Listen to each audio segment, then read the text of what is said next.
السلام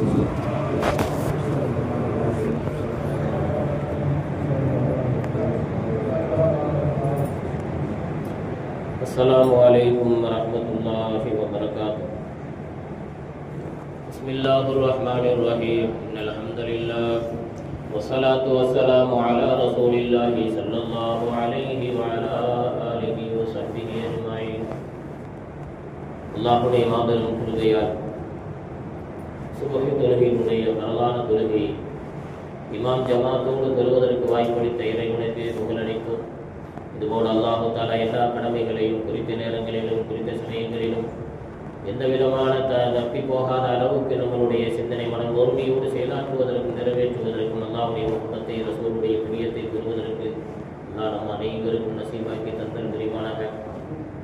அதுபோல் அல்லாஹு தஆலா இந்த நாளை நன்னாளாகவும் பொன்னாளாகவும் பரக்கத்து பொருந்திய நாளாகவும் எல்லா விதமான செய்திகளும் எல்லா விதமான நற்பலன்களையும் முழுமையான முறையில் ஏற்படக்கூடிய நசீபில் எல்லாம் நம் அனைவரைக்கும் தந்தல் புரிவானாக.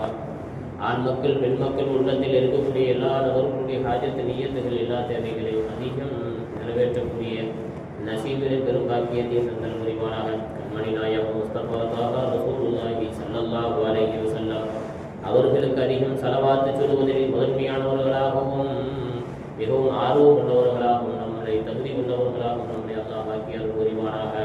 ஆமீன். அல்ஹம்துலில்லாஹி ரப்பில் ஆலமீன். وقال النبي صلى الله عليه وسلم قال إن الدعاء موقوف بين السماء والأرض لا يصعد منه شيء حتى تصلي على نبيك محمد صلى الله عليه وسلم وصدق رسوله النبي الكريم. அல்லாஹ்வுடைய மாபெரும் கிருபையால் பரக்கத்து பொருந்திய ஸலவாத்துகள் நிரம்பிய ஒரு அழகான ஒரு தருணத்திலே அல்லாஹ் நம் அனைவரையும் ஒன்றிணைத்திருக்கிறார். இதுபோல அல்லாஹு தஆலா நாளை மறுவுலகத்தில் நம்மளுடைய ஸலவாத்தினுடைய அந்த பரக்கத்து ஒன்று நாயகத்தோடு அவங்கள் அந்த முகத்தை தரிசனம் செய்வதற்கும் அவங்களோடு ஒன்றிணைந்து இருப்பதற்கும் நமக்கும் சரி நம் மனைவி மக்கள் பிள்ளைகளுக்கும் அல்லாஹ் நசீபாக்கி தந்தல் புரிவானாக. ஆமீன்.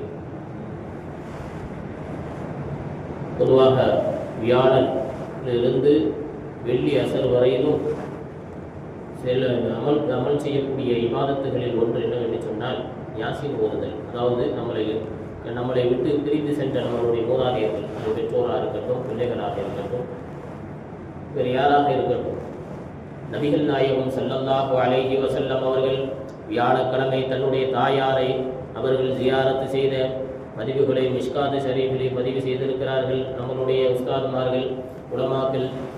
அதுபோல நாயகம் ஸல்லல்லாஹு அலைஹி வஸல்லம் அவர்கள் காட்டி தந்த வழிமுறைகளில் அதேபோல நம் முன்னோர்களான உஸ்தாதுமார்கள், இமாம்கள், முஹத்திஸீன்கள் காட்டி தந்த வழிமுறைகளில் வியாழன் அன்று வெள்ளி அன்று நாம் யாசீன் ஓதிக்கொள்வது என்பதுதான் ரொம்பவும் அவதலான செயலாக இருக்குகிறது.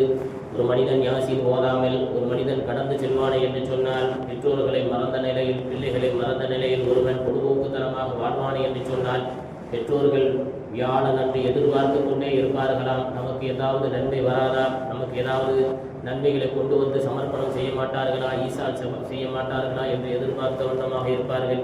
அப்போ ஒரு சாலிகான மனிதனாக இருக்கக்கூடியவன், மோமினாக மனிதனாக இருக்கக்கூடியவன் கண்டிப்பாக தாய்க்காக தகப்பனுக்காக நன்மைகளை எத்தி வைப்பதற்குண்டான அடையாளமாக இருக்கக்கூடிய சூரத்தில் யாசீனோ அல்லது சதக்காக்களோ ஏதாவது ஒரு நன்மைகளோ அல்லது ஈசால் சவாப் தனக்கு நேர்ந்த நமக்கு பிடித்த நமக்கு முகப்பத்துக்குரிய சலவாத்துகளோ திக்ருகளோ பிக்கர்களோ இந்த நன்மைகளை என்னுடைய தாய் தகப்பன் என்னுடைய பிள்ளைகளுக்கு நீ சமர்ப்பணம் செய்து அவங்களுடைய கபரை பூர்த்தியாக நூறாக பிரகாசமாக ஆக்கித்தா என்று நாம் என்ன செய்வார்கள், சாலிகான பிள்ளைகள் என்ன செய்வார்கள், இது போல துவாக்களை செய்வார். ஏன்னா அந்த துன்யாவில் மௌத்தானதுக்கு பின்னாடி செல்லக்கூடிய ஒரு அமல் என்ன சொன்னால் துவா, பிள்ளைகளுடைய துவா. நான் அவங்க என்ன செய்கிறாங்களோ அது போய்கொண்டே இருக்கும். நம்ம மக்கள் என்னன்னா இன்னைக்கு சுகத்துருட்டு நம்ம ஊர்ல எல்லாம் பார்த்தீங்கன்னா கவுஃபு சூறா ஓதுறாங்க. கவுஃபுங்கிறது அவங்களுடைய எஃப்தியார் விருப்பம். கவுஃபு சூறாங்கிறது அது ஒரு அமல். அன்னைக்கு ஓதுறோம்னா அந்த வாரம் முழுக்க உண்டான பாவங்கள் கழிக்கப்படும். யாசின்ங்கிறது வந்து தாய் தகப்பனை நினைத்து பார்க்கக்கூடிய மிகவும் அற்புதமான ஒரு செயல். இன்னைக்கு நேற்று செயலாற்றம் அஹ்லு சுன்னத்துல் ஜமாஅத்தினுடைய அக்கீதாவை பற்றி பிடித்த சாலிஹீன்கள் வழிமார்கள் எல்லாருமே வியாழக்கிழமை செய்வாங்க. வியாழன் வெள்ளி காலையில் சுபஹ் பின்னாடி யாசின் ஓதி முன்னோர்களுக்கு தெரிந்த முகப்பத்துக்குரியவர்களுக்கு நன்மைகளை எத்தி வைப்பார். ஆனால் இன்றைக்கு அது இல்லாமல் போய்விட்டது. காஃபு சூறாவில் அவங்களுடைய விருப்பம், அவங்கவுங்க விருப்பம். அது வந்து எந்த இப்போ தான் நம்ம அதிசயமாக அந்த மதரசாக்களில் ஓதுவாங்க. எதுக்குன்னு சொன்னால் மதரசாக்களில் பிள்ளைகளுக்கு கொஞ்சம் அதிக நேரம் டீ குடிக்கிறதுக்கு கொஞ்சம் நேரம் அதிகமாக சொல்லி அந்த சூறா ஓத வைப்பாங்க. மாலையில் வியாழக்கிழமை பார்த்தீங்கன்னா புருதாசரி மிகவும் சிறந்த ஒரு செலவாத்து. அப்போ எதுக்காக நான் இதை பதிவு செய்ய, இது எது மாதிரி சொன்னால் சில பேர் வந்து சில ஹஜ்ஜுக்கு போவோம், ரொம்பவும் கவனிக்கப்படக்கூடிய ஒன்று. ஹஜ்ஜுக்கு போயிட்டு வந்தாங்கன்னா அல் ஹஜ் அல் ஹாஜ் அப்படின்னு போடுவாங்க. போடுறதுங்கிறது தப்பு, இதை பொறுத்த மட்டிலும் தவறு தான். அதை போடுவதற்கு என்ன இருக்கிறது, அதில் என்ன அப்படி இருக்கிறது? ஒருத்தர் மௌலவின்னு போடுறாரு அல்லது பிஏ பிஹெச்டி ஏதாவது போடுறாரு, அது ஓகே ரைட். ஏன்னா படிக்கிறாரு, அதுக்கு டிகிரி. இப்போ மௌலவிங்கிறது 7 வருஷம் படிக்கிறாங்க, டிகிரி. எந்த அரபிக் காலேஜில் படிக்கிறாங்களோ அந்த இப்போ நான் மஹதாராவில் படிக்கிறேன்னா மஹதாரத்துல் காதிரியை கால் பண்ணுறோம் அப்படின்னு மஹதரி கமல் மஹதரி அப்படின்னு நம்ம பதிவு செய்வோம். அப்போ அடையாளத்துக்காண்டி அந்த பேரை போடுவோம். ஹஜ்ஜுங்கிறதுக்கு என்ன கருத்து? அது என்ன, அது என்ன டிகிரியா? அது டிகிரியே கிடையாது. அது வந்து கடமை. அது கடமை. எப்படி இருந்தாலும் செஞ்சாகணும். துவாக்களை செய்து கொண்டே இருக்கணும். யா அல்லாஹ் மௌத்துக்கு முன்னாடி எனக்கு ஹஜ்ஜினுடைய வாய்ப்பை தா அப்படிங்கிற இறைவன்ட்ட கேட்டுக்கிட்டே இருக்கணும். அது ஒரு அமல், அது ஒரு ஃபர்து, கடமை. அவர் கடமையை செஞ்சுட்டு வந்திருக்காரு.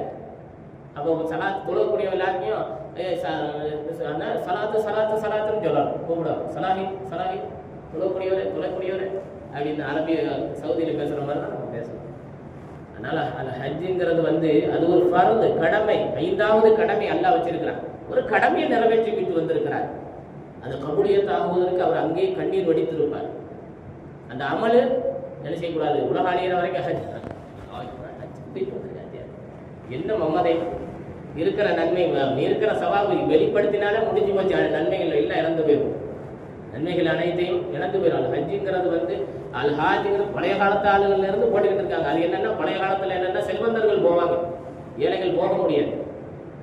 அதனால வந்து என்ன செய்வாங்க, செல்வந்தர்கள் போகும்போது அவங்கள அந்த ஹஜியார் அப்படிங்க போயிட்டு வந்தவங்க எத்தனையோ ஹாஜியார்கள்லாம் பார்த்துருக்கோம். அங்கே போய் அங்கேருந்து என்னென்ன வேலை பார்த்துட்டு வந்தாங்க பழைய ஆளுகள்.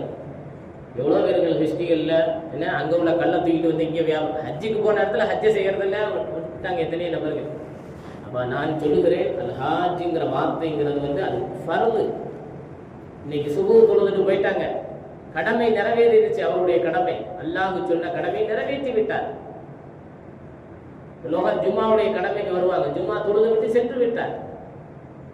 ஜக்காத்துடைய கடமை ஒருத்தருக்கு ஜக்காத்தை கொடுத்து விட்டார். அதனால அவர் ஜக்காத்தையும் கூப்பிடக்கூடாது. அதனால ஹஜ்ஜினுடைய கடமை அது ஃபர்து செஞ்சு விட்டார். அதில் வந்து 7 வருஷமோ 12 வருஷமோ 20 வருஷமோ படிக்கலை, டிகிரி ஒன்று வாங்கலை. டிகிரிங்கிறது வந்து எனது மௌலவி அல்லது பிஹெச்டிங்கிற படிக்கிறாங்கன்னா அது ஒரு அடையாளம். நான் ஹஜ்ஜுக்கு போயிட்டு வந்திருக்கேன்னு அடையாளங்கிறதுல அதில் என்ன இருக்கு? அதில் ஒன்றுமே கிடையாது. ஒரு தடவை ஹஜ்ஜுக்கு போயிட்டு வந்திருக்கிறார், அவ்வளோ. அவர் கடமை, இறை கடமை அல்லாஹ் அவருக்கு நாடிட்டான், செஞ்சு வந்துட்டார். ஏன்னா அது கபூலியத்து இல்லைங்கிறது அது இறைவன் மட்டும்தான்.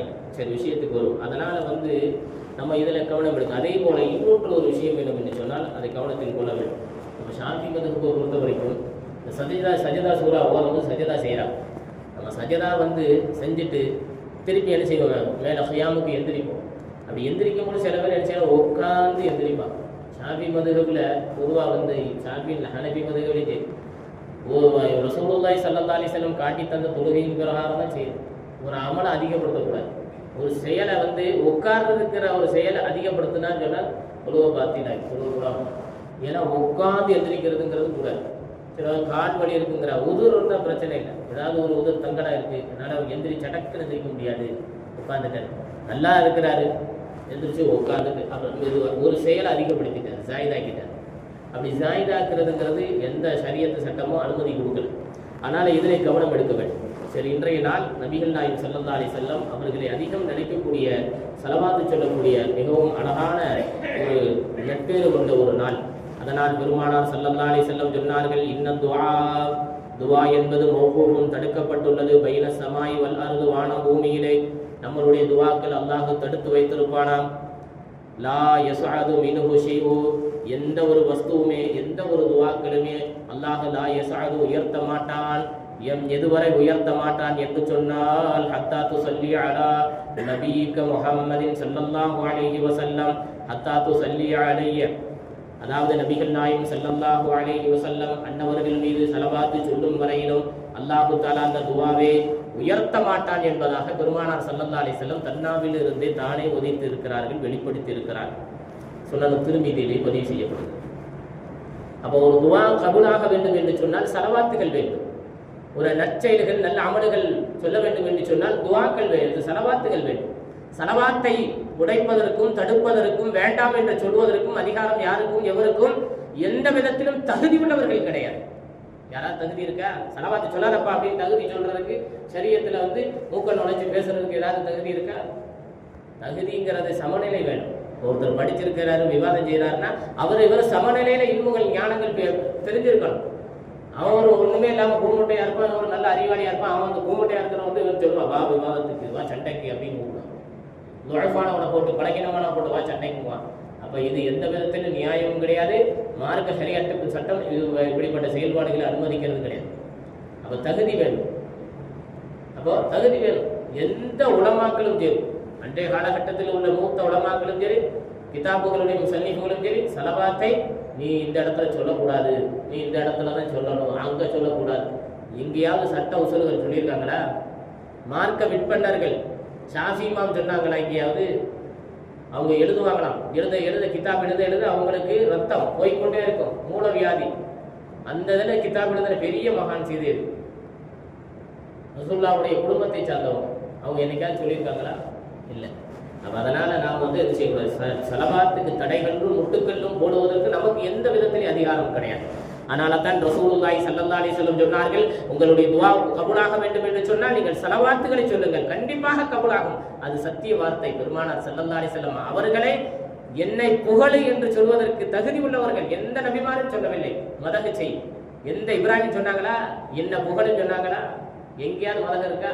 ரசூலுல்லாஹ் அவ்வளோ அதிகாரமா சொல்றாங்க, என்னை புகழுங்கள்.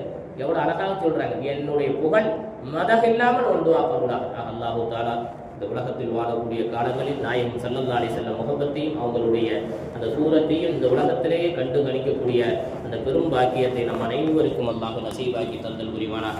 அல்லாஹு தஆலா நம்மளுடைய ஸலவாத்தை கொண்டு நம்மளுடைய குடும்பத்தார்கள், பிள்ளைகள் எல்லா நபர்களும் முஹிப்பீன்களாக ரசூலுல்லாஹி மேலும் ரொம்ப அதிகமான முஹிப்பீன்களாக இருப்பதற்கும், நாயகத்தினை ஒரு காலம் கடுகளவும் அவங்களுடைய முகப்பத்தை குறைத்து விடாத அளவுக்கு ஈமானை பலப்படுத்தி அருள் புரிவானாக.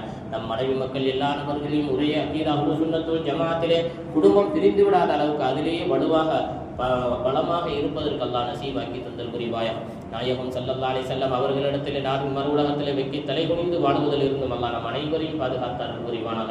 அல்லாஹு தஆலா நமக்கு எதையெல்லாம் கடமையாக்கி இருக்கிறானோ, பெருமானார் ஸல்லல்லாஹு அலைஹி வஸல்லம் எதையெல்லாம் பிரியப்பட்டு இருக்கிறாரோ அதை ஹயாத்தாக்குவதற்கு ஆர்வமும் துடிப்பும் அல்லாஹு தஆலா நம்மளுடைய உள்ளத்தில் ஏற்படுத்தி அருள் புரிவானாக.